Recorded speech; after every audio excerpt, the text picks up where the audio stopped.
Continuing coverage now of the suicide attack at the Ariana Grande concert in Manchester, England. 22 dead, nearly 60 injured. British officials are now identifying the suspected bomber, and police there say they've arrested one other person. The British Prime Minister calling the incident a callous terrorist attack. It would be the deadliest terror attack on British soil since 2005, when more than 50 people died in coordinated bombings on London's transit system. Our senior correspondent Rick Leventhal live in Manchester for us this evening. Rick? Shepard, a very different scene here tonight than roughly 22 hours ago when this terror attack took place. The road's still closed, the police are still on scene, but none of the screams and none of the sirens. We're about 210 miles north of London, Manchester, a city of about 500,000, easily accessible by train, and this is one of the main rail hubs here in Manchester, Victoria Station, and it is connected directly to the Manchester Arena, which is the largest indoor concert venue in the UK. It was packed last night with some 21,000 people headed for the exits after that Ariana Grande concert ended, and the attack took place in a public area between the train station and the concert venue.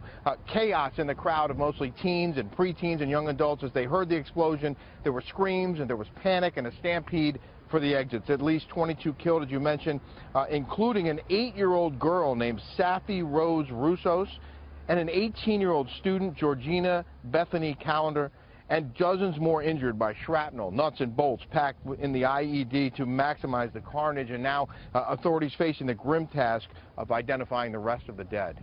It is an absolutely barbaric attack that has taken place.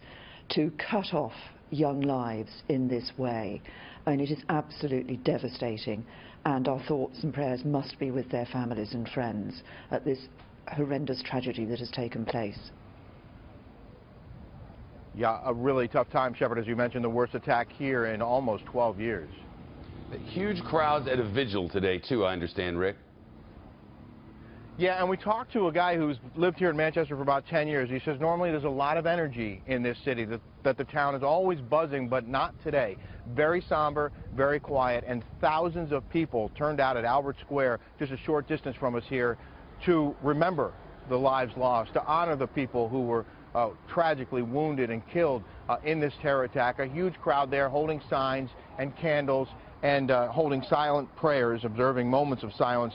Our friend who we spoke with said he didn't see a lot of tears, but certainly this town is in tatters right now, trying to make sense out of what was clearly a senseless act, Shepard. Rick Leventhal live on scene tonight. Rick, thank you.